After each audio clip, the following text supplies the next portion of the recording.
Hello, and welcome to episode 4 of Our Greatest Strength. My name is Glenn Keller, and I'm here today with my partner, Dimple Shaw, and with our special guest, Guri Singh.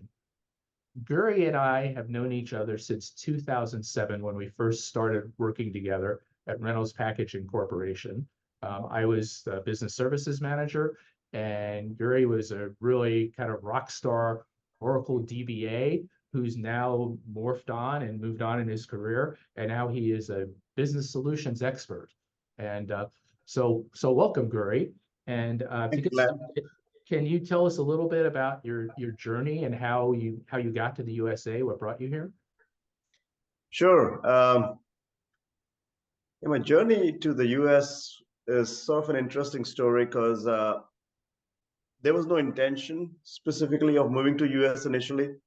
Uh, so even though I was born in India, but I grew up in Dubai, and a lot of my friends were going to US for higher studies, but I just made a choice to go back to India and study there.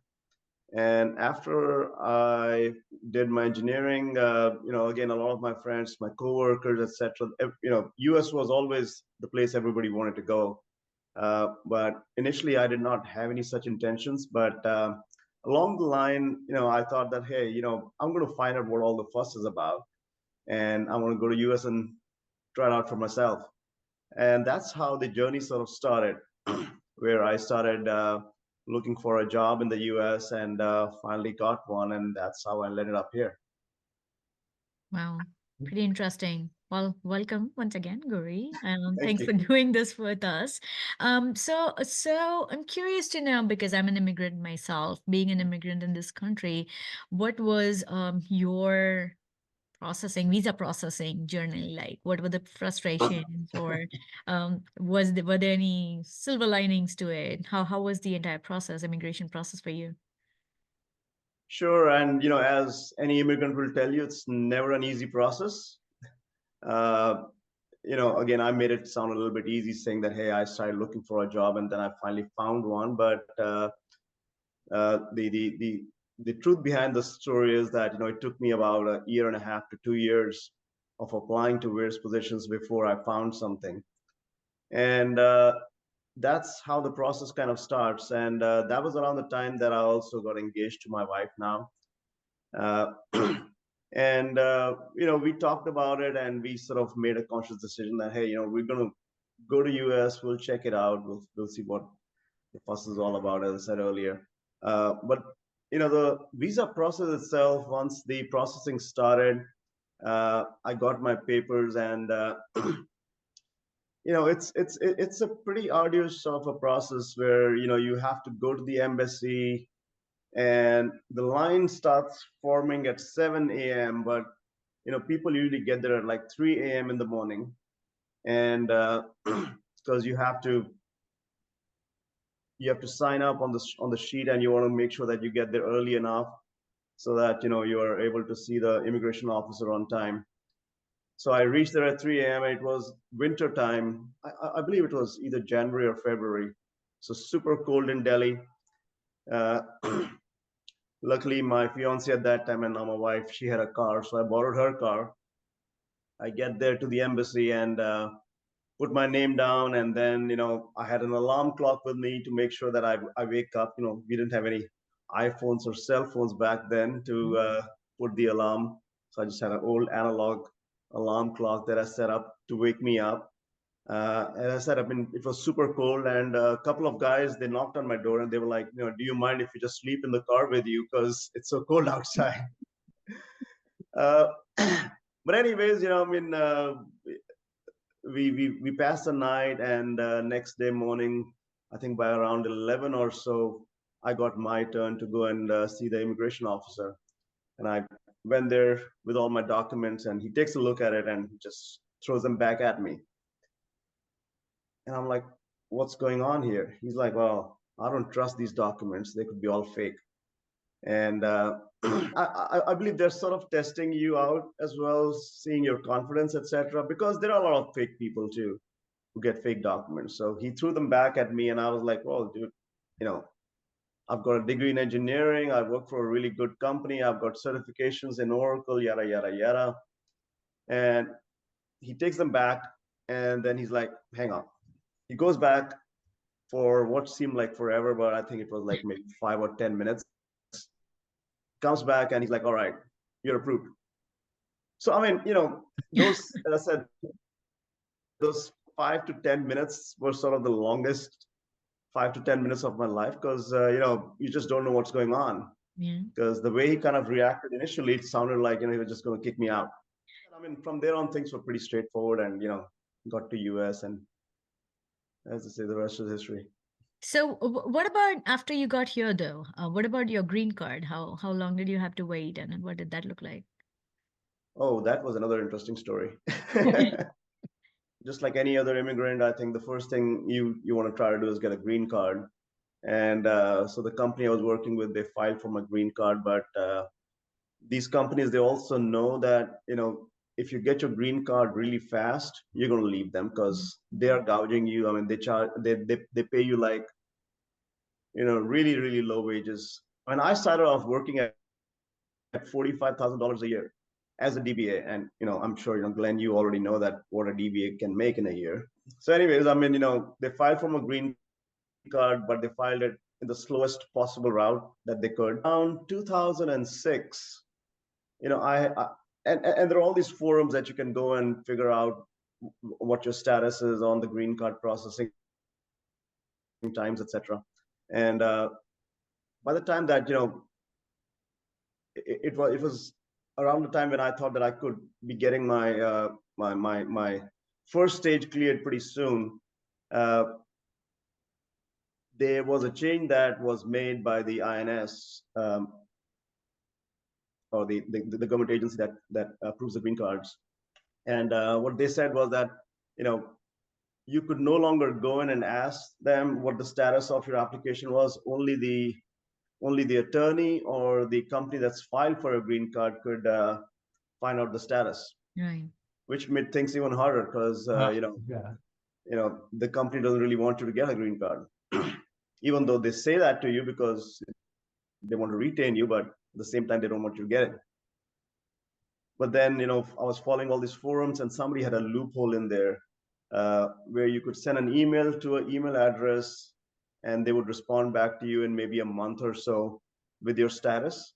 But the only reason they would do that was because if you were in US for over a year on H1, you could get it extended past the 6 years. So anyways, I followed that. I sent them an email, and one fine day I got an email back saying that my labor processing was cleared. That was the first stage. And then I reached back out to the attorney who was processing my green card. I'm like, how come you didn't tell me about this? Because it's already been like 3 months. And she's like, oh, yeah, we were prepared. We were working on it, yada, yada, yada. And that was around September in 2006. And what happened then was there was another change that was being made by the immigration services, where they said that you could not file for I-140 and 485 together. So those were the third and the fourth stage. There was going to be a quota for every country, and Indians and Chinese sort of drew the short end of the stick, because there's so many of us who were having the green cards processed at that time. And she told me that if I didn't have everything filed before September or before the end of September, then it could take me like ages. And that's actually happened to some people who had to spend like 12 to 13 years waiting for it. But fortunately, I had all my documents ready and everything was good to go. And I pleaded with my employer at that time, asking him to file for it as soon as possible. And he was like, well, I'll only do this if you promise to stay with me for over a year or so, something on those lines. So I was like, yeah, do whatever you need to do, but let's get this done. But yeah, I mean, once we got that done, from there on, it took me less than 6 months and I had a green card. And Nice. shortly after that, I started working with Glenn. Very cool. Very cool story. So for you as an immigrant, what is the most difficult part and the best part of living in the United States? Well, as I mentioned earlier, Glenn, when my wife and I first moved here, I was working for a pretty nice company in India, and we talked about it, that what do we want to do? Do we want to go to US? Do we want to go somewhere else? And as I said, for me, it was more about being inquisitive on and wanting to find out how good or bad it is. But once we did decide to make the move and come here, we have been super happy. Both my kids were born here. The older one goes to college, and this is home. My parents have since moved here as well. We just love it here. I wouldn't have gone anywhere else. Yeah, I think one just piece of maybe background I'd like to add here is, and people can see on the wall behind you, get some idea about what your passion is. But you rode a motorcycle across the U.S. Can you take a minute and tell us about that? Sure, Wow. yeah, that was back in 2022.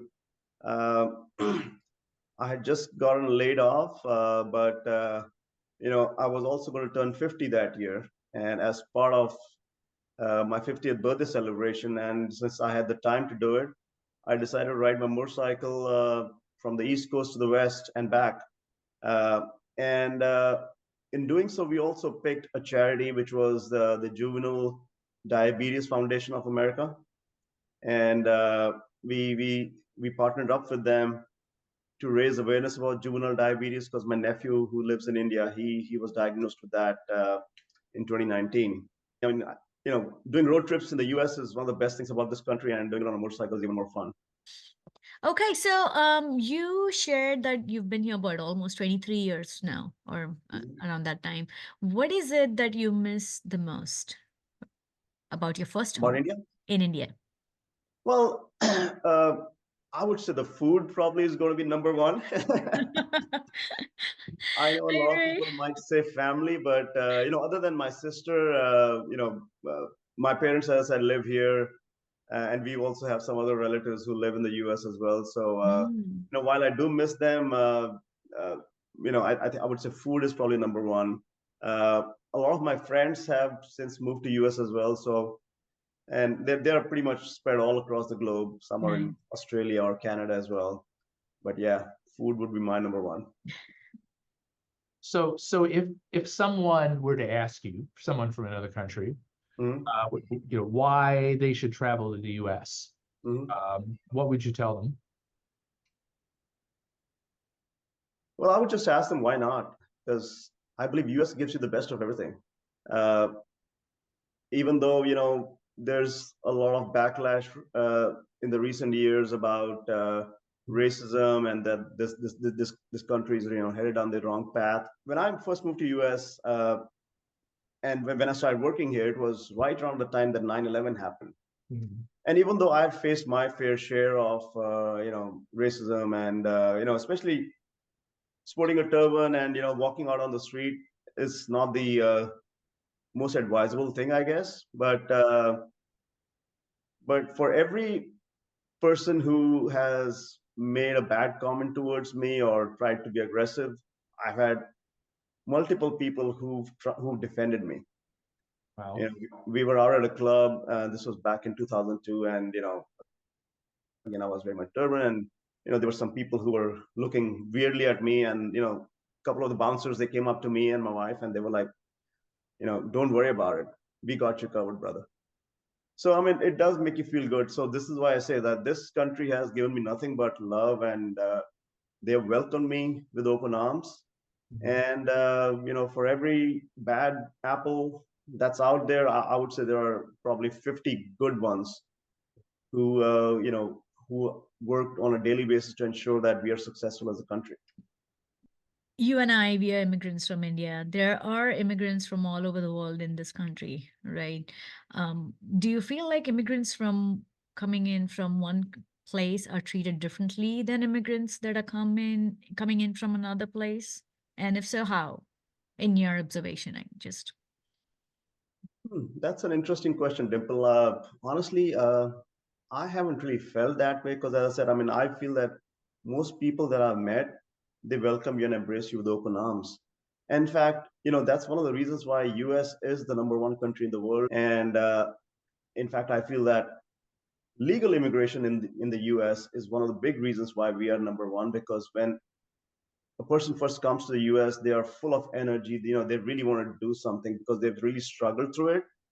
And the reason our immigration process is so strict and rigid is because we want to pick the right people, right? You don't want to let just anybody come in your doors, because then they will not be so driven to succeed.